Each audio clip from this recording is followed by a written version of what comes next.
All right, good morning. Good morning again. All right, so here we are with our Greek mythology book, Delaire's Book of Greek Myths. We're going to do two more myths today. We're going to do Europa and Cadmus, and then Tantalus and Pelops. Those are the stories we're doing today. So here we go. Sit back, relax, and enjoy these two stories. Mortal descendants of Zeus, Europa, and Cadmus. And when you see Europa, Europa, you think of Europe. That's where it came from. All right, well, let's keep going. Joyously, the muses sang about lovely Europa, chosen by Zeus to be the first queen of Crete. Her father, King Agenor of Tyre, was a descendant of Io, the girl who had fled to Egypt in the shape of a white cow. Zeus had been looking far and wide for a maiden worthy of being queen of Crete, the island where he had been raised. One day his eyes fell on Europa, and her beauty quite captured his heart.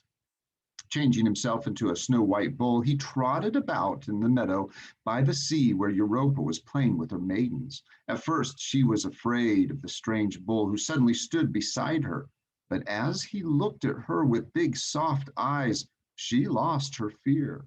She tied a wreath of flowers around his broad neck and gently patted his glistening sides. The bull knelt down at her feet, and trustingly, she climbed up on his back and asked him to take her for a ride. He walked up and down the beach with her, and Europa laughed and clapped her hands and called to her maidens to come and see the marvelous bull she had found. But suddenly the bull turned and rushed away over the sea with her. Her maidens cried out in terror, and the king came running out of his palace just in time to see the bull and his daughter disappear beyond the horizon. Trembling, Europa clung to the horns of the bull, but to her surprise, not a drop of water touched her toes. For the Nereids, swimming all about, smoothed the waves, and their hands made the sea a polished road for the bull to run on. Then the bull turned his head and spoke. He was not a bull, he said, but Zeus himself, and he had come to earth to make her his bride and queen of Crete. When Zeus arrived in Crete with Europa, he put a royal crown of jewels on her head as a token of his love, and she lived in Crete in glory and delight to the end of her days.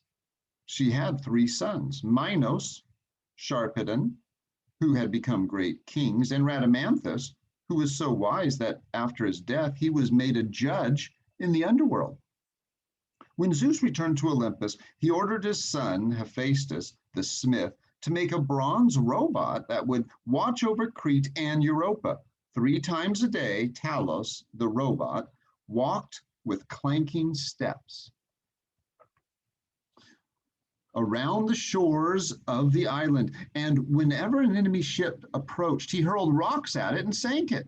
The king of Tyre had sent his 3 sons to search for their kidnapped sister. 2 of the brothers soon gave up, but Cadmus, the 3rd brother, sailed on to Greece with his men. There he went to the oracle at Delphi and asked where Europa could be found. His sister was well and happy, he was told, and he must give up the search for her. Instead, he should stay in Greece and found a new kingdom. A snow-white cow would lead him to a good site for a walled city. Cadmus left Delphi, and indeed, before long, he met a white cow. He followed her uphill and downhill over mountains and through valleys, and at last the cow lay down on top of a knoll in the middle of a wide plain. Cadmus saw with pleasure that it was a perfect site for a walled city. He sent one of his men for water from a nearby bubbling spring. The man did not return. Cadmus sent another man to look for him. He did not return either. And one after another, Cadmus sent off all his men, but not one of them came back. At last, he went himself to see what had happened and found a dragon guarding the spring. The monster had devoured all his men, and now it was so sluggish and sleepy that Cadmus easily killed it. But that did not bring his men back to life, and Cadmus could not build a walled city all alone. He sacrificed the white cow to the gods and begged them for help. Athena answered his plea. Plow a field, she told him. Pull out the dragon's teeth and sow them in the furrows. Kind of like when you plow a field and you plant seeds. He's going to plant the dragon's teeth.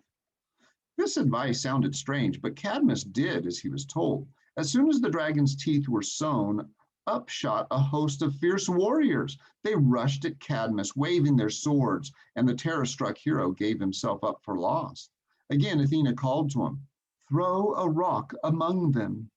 He did, and at once the warriors flew at one another, each accusing his neighbor of having thrown the rock. They fought furiously till only 5 were left, and they were badly wounded. Cadmus nursed them back to health, and they became his faithful men and helped him to build Thebes, the great walled city with 7 gates. Cadmus became a great king, and the gods favored him.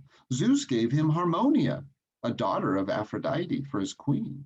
The gods gave the bride a magic necklace to keep her beautiful and young, and Thebes, ruled by Cadmus and his descendants, became one of the greatest Greek cities. Now, there's obviously more to that story, but we're going to move on to some other things, other stories. Tantalus and Pelops. So remember that necklace that provided his queen to stay, Harmonia, to stay young and beautiful. That's later in the book, not today. Tantalus and Pelops. The Muses sang about Tantalus, condemned to suffer forever in the underworld. He stood in water up to his neck, but could never quench his thirst, for whenever he bent to drink the water, it receded. Above his head hung branches loaded with fruit, but whenever he tried to pick one, the branch bent out of his reach. That's torturous.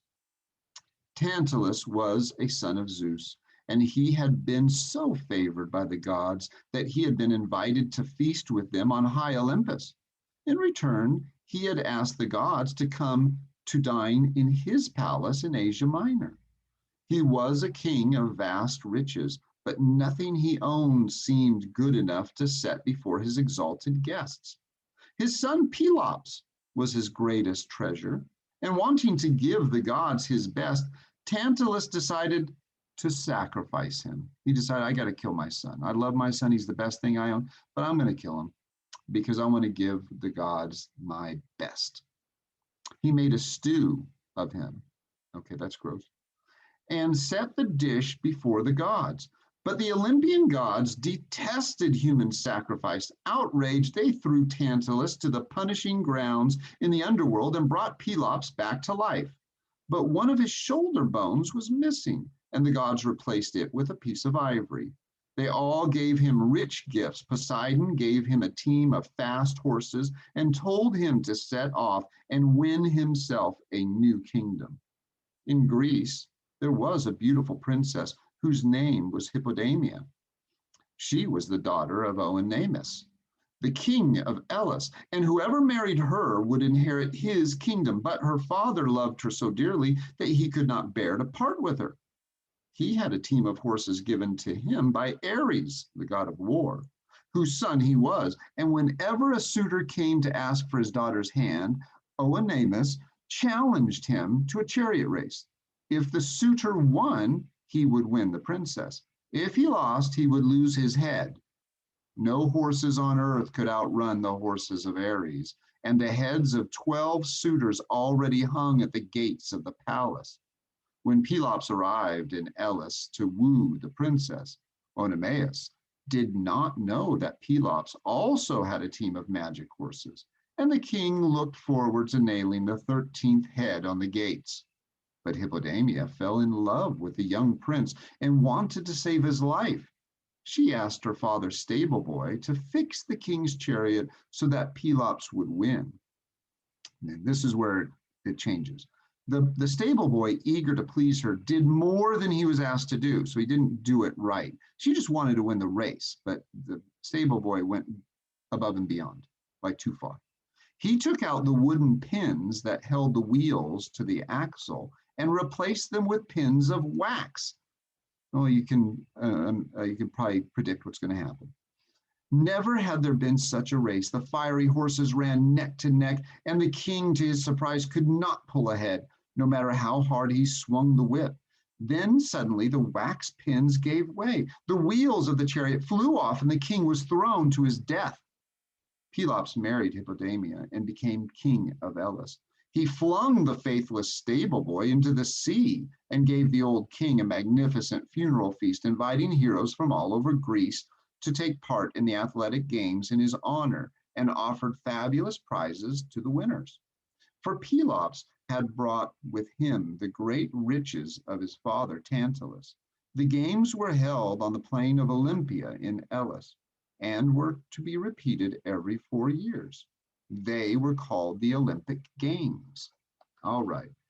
Remember, that boy, the stable boy, did too much. They didn't want to kill the father. They just wanted to make sure that he lost the race.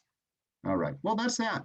That's our two stories, Cadmus and Europa and Cadmus, and Pelops, Tantalus and Pelops. All right. Till next time. It'll be tomorrow, in fact. Until tomorrow. See you then. Bye-bye.